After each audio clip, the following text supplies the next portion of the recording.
All right, welcome back, guys. For those of you who noticed, I have been a bit absent the last couple of weeks, so thank you for the shout outs.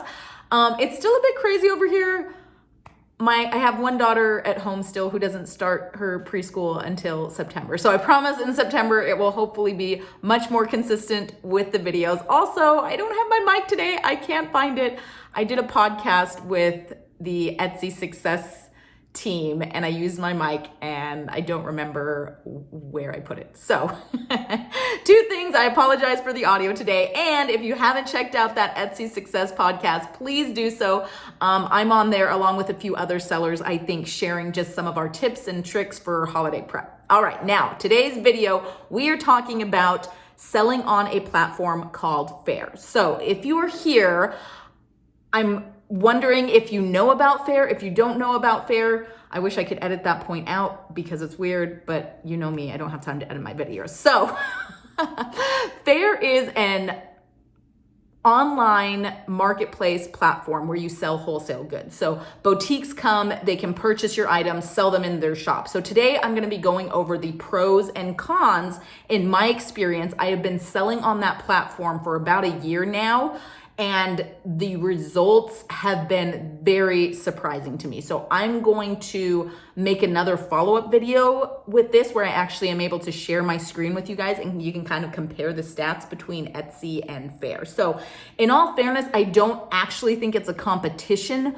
per se. I really love the idea of diversifying. I wish I would have done it a lot sooner, but Faire has been an awesome vehicle for us. Although I do completely understand that they are not for everyone, especially not for every Etsy seller. So let's go ahead and start with some of the cons of selling on Faire. The biggest one by far is going to be the pricing. Now, what I mean by that is when you sell on Faire, you have to list your items at wholesale pricing, meaning let's say I sell a bar of soap for $10 in my Etsy shop. To sell that same bar of soap on Faire, I have to be able to sell it for $5. So basically almost like a 50% market decrease, because the boutiques who buy that bar of soap, they pay $5 and then they are going to sell that in their shop for $10. So you share in those profits, so to speak. You get $5 and they get $5 as opposed to you getting the full $10. Now, why on earth would you sell your items for half price and make half as much money, right? Don't worry, we're gonna get to the pros. There are actually, if you can stick around through some of my ramblings, there are more pros, I feel like, me personally, on the pro list than the con list. So we'll get to that. But so with the pricing, not only is one of the cons that you have to mark your items down to sell it on the platform, but are you ready for this? Like almost like cover your ears, don't listen, just kidding, you have to hear this. If you don't already know, Faire takes 25% of all your sales. Now, don't just shut off the video right there. I promise, just hang with me for a little bit. Caveat to that is they take 25% of the first order. So let's say baby boutique comes and they buy $100 worth of baby blankets from me to put in their shop, and they sell all of those blankets. So they make, $50 and I make $50 or what have you. I'm sorry, I don't know how to turn off my notifications on my phone when I'm doing these videos. Anyways, Faire takes 25% of that for sale. Now, if that boutique shop comes back to me and purchases another, next say they're like, ooh, those blankets sold really quick, my people loved them. They come back, they order $200 worth of blankets. Any order after that first order that particular shop places with your shop, they're gonna charge 15%. Does that make sense? So to say it a little more succinctly, first order from a boutique is 25%. Any additional order that boutique makes with your shop, Faire is only gonna take 15% of that sales price, which is really cool. And in my experience, we get a lot of return customers, which is spoiler on the pro list as well. But anyways, biggest con is going to be the pricing. So you gotta be able to offer wholesale pricing for your items and know that Faire is gonna be taking 25% as well as that 15% on any additional order. So 15% is still, I feel like, a lot easier to swallow. So me personally, I feel like if you're able to offer that for your particular business model, I feel like that's kind of a fair and decent price. And if you have good items, the boutiques are selling through those items, those shops do come back and purchase more from you because they want to keep making money. We all love making money, right? All right. Next con on the list is the import is a little bit tricky, meaning in order to get your items, let's say if you already have an Etsy shop, if you want to get those items on Faire, there's not a super easy way to do that. I wish Faire and Etsy could kind of get together and figure something out because I feel like it's such a great platform for Etsy sellers to be on. But for now, I know the way I did it is Faire actually had a team. And again, this was a year ago, so hopefully it's kind of still similar. I've been meaning to ask them about that before I made this video, but I'm like, I just have to make this video. I have to get it out there because the holidays are coming. And I feel like this is so important to help people learn how to diversify off of Etsy. And I get a lot of questions about it. So on Faire, they will help you. You have to download a CSV file that Etsy does give you and then import that. So when we did it, their team kind of helped us with that file import, but we still had to go through each listing, and I call it like clean it up. So the way we cleaned up our listings is we shortened all of the titles because my understanding, I'm not as expert at Faire as I am on Etsy. I've been selling on Etsy for 12 years. Faire only one, and I have a team member who I've kind of put in charge of a lot of that Faire stuff, so I'm just not quite as familiar. But we shortened our titles because it seems to be less driven by like actual SEO in some cases.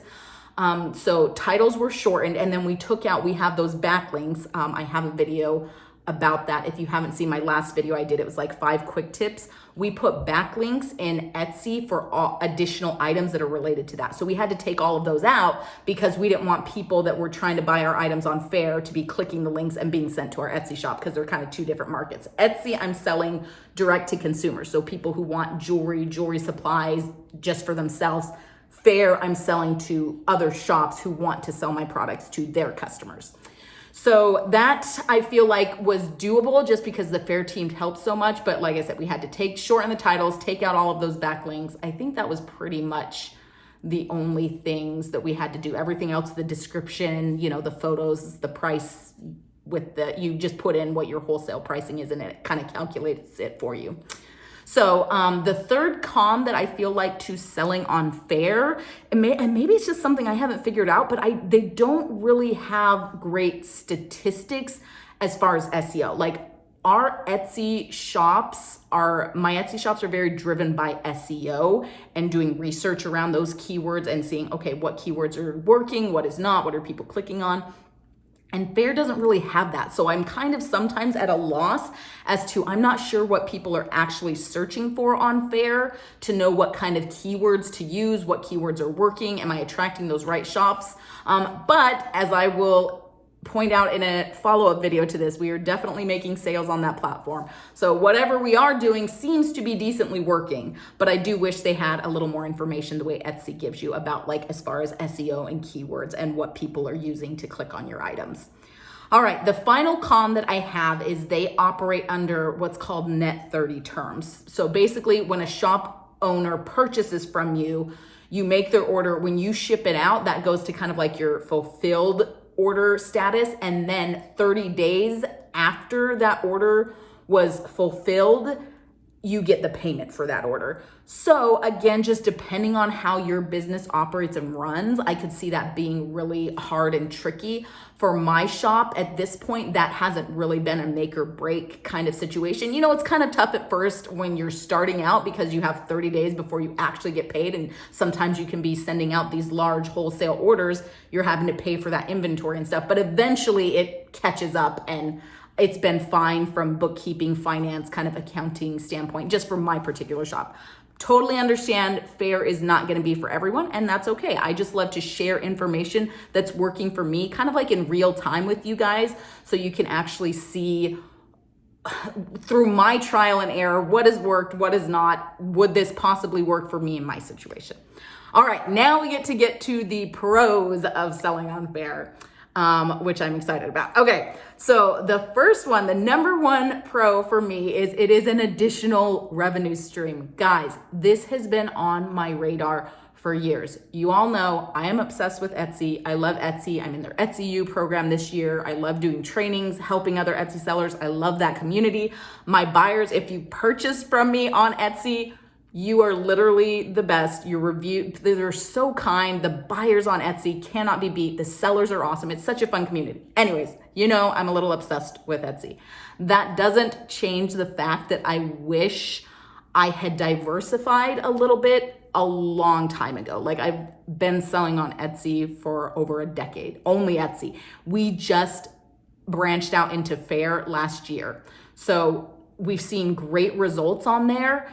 I feel like it's still very aligned with the business model, what we're doing. It fits for us. So I want to make sure if you think this might be a fit for you, please feel free. I have an affiliate link down below. Use that link, help support the channel, help support my YouTube experience. If you could click that, check out their site, see if it might be a good option for you. And hopefully you can, like I said, just see some of that same success as well, in addition to what you may be doing on Etsy. All right, next thing I love about Faire is that I feel like they have really good customer service. I've had a couple bumps in the road with some customers, some things that have happened. And anytime I've reached out to their customer service team, it's been an amazing experience thus far. That being said, Faire is growing at like an exceptional rate. Like, I kind of follow them on LinkedIn and stuff. I've just been really impressed with them over the last year or so as I've kind of seen this exponential growth they're experiencing as a marketplace. And I know that's hard to sustain as companies grow, especially when they grow quickly. So I'm kind of hoping that customer service piece sticks around a little bit. Like I said, every single person I've interacted with on the Faire teams has been absolutely awesome. So keep that up, Faire, if you are watching this video. All right, next pro is repeat business. That is gonna be a huge one. That is probably like, maybe I should have led with that one. But repeat business on Faire is so good. If you are, again, delivering a good product, high quality that people want, those boutiques come back to you and order more, and they want to check out your new products to see if their customers will like that as well. I feel like that in and of itself is worth so much, especially because, again, you get that bonus of if you get those boutiques to come back and order from you, it's only 15% cut that goes to Faire, which I think is actually kind of an interesting way they've set up that business model. Additionally, in that same vein, it's like not only are you getting the boutiques coming back to you, but I personally feel like, and again, we'll show some of these stats and stuff next week, hopefully, my shop that is selling, my jewelry shop that is also on Faire, is seeing really great growth right now, when sometimes, again, everyone's really scared of recession, inflation, all this crazy stuff happening. Like, I never know 100% why sometimes the business does better than others, but I really believe part of the reason we're still seeing growth in my jewelry shop is because we have started doing this wholesale piece. And so if you think about it, like, people who are going to those boutiques, seeing my items, purchasing them, we make sure we package and brand everything really, really nice with our website and our logo. And so when people get that item, they might then go and look us up online and purchase additional things that maybe that shop owner isn't even carrying. I would say most of my shop owners order between, just really honestly depending, it's probably like averages, let's just say around like 10 different items in each order that they're getting to sell in their shops. My Etsy shop has almost like 400 items listed right now. So you can see if they fell in love with this piece, this boutique shop owner is offering, they go to my website, they see tons more design, there's a good chance they're going to purchase there as well. So I think that is an awesome, awesome pro to selling on Faire from my, again, just personal experience, having been on the platform for like a year. In that same vein as well, to stick with that theme, it creates brand awareness. So seeing my, spotlight jewelry displayed in these boutiques and stuff, it just kind of keeps it in front of people's minds. So maybe they see it again on social media somewhere, or they run across you on Etsy, who knows? But I just really like that idea. of my jewelry is now being displayed in like hundreds of other places, like physical locations where it's like, boop, like right in front of people, you know? So I think that's a great pro. Okay. Next pro is, this is a little one, but I think it's awesome. They offer more photos than Etsy does. So we have a lot of color variations, and we can't always attach those color variations to the photo because there's not enough photo slots. So like we offer, let's say we offer something in like, 6 colors. Well, if we were to take a picture of each of those items in each of those colors, that only leaves us with 4 photos. Sometimes we do that and then we're just like, oh, we have to squeeze in the other 4 photos. But really, or even sometimes, like let's say you have something with 10 variation colors, like you can't list them on Etsy. You can do it on Faire. So you can take a picture of every single color. I don't even know if there's a limit of photos on Faire, to be honest. Maybe you can list like 100 photos. I don't know. There's probably a limit. Maybe it's like 20 or something. I know Etsy only gives you 10, and we've never seemed to need more photo spots on Faire. So anyways, that's a cool pro, I felt like. Another nice additional pro is, and don't quote me on this, please don't be too angry in the comments, but we don't pay for shipping on Faire. At least I don't think we do. So from everything I've looked at and read, the way I understand it is when we print those shipping labels to ship those orders, we always do it via USPS, flat rate, whatever the order fits in, whether it's a small box, a medium box, a large box. Again, for our jewelry, they all tend to fit in somewhere depending on how big the order is. But we print out those labels in Faire, and I am pretty sure Faire covers that shipping label, and that gets absorbed in their 25 or 15% that they take. So in some cases, it's, the cost of shipping, again, just depending, can almost like weigh out the percentage fee that Faire is charging. So I swear, like, again, if I'm wrong, I'll be a little bit embarrassed, but you guys know me. Like, this is a live and learn kind of channel. I am learning every day, even though I've been doing this for 12 years. If I don't have that right, please feel free to comment. Like, I have looked everywhere. I've looked at all of my invoices, all of my billing, what the customer paid, what Faire paid me. And I'm like pretty sure they're covering that shipping fee. So that, I'm going to put it on the pro list for now, unless someone can find something and correct me on that. But I'm pretty sure that's how it's working for my shop right now. All right. Finally, the last thing I have is, and this is a small one, but it's fun to see that different items sell differently on Faire than they do on Etsy. So we have our Etsy top sellers and we have Faire top sellers. Like, there are sometimes I come up with a jewelry design that I think is like so gorgeous and so cool, and I list it in my Etsy shop and it's like nobody even cares. Nobody buys it. It never becomes popular, and you're just like, mwah, mwah. But on Faire, it's like almost like another opportunity. We have designs that sell like hotcakes on Faire for whatever reason, and they don't sell as much on Etsy. And so for me, it's like almost like a little like weird, I knew that was a good design. See, Faire likes it. But that's the last pro I have for you. I don't know why I decided to make that one last. So if you liked this video, if you felt like it was helpful in you making your decision between, not even between, but both of them, please do a thumbs up, subscribe to the channel. It helps get the word out there. Continue to spread that Etsy love, that e-commerce help. And I will see you next week when we can talk a little more about some of those numbers and what that actually looks like.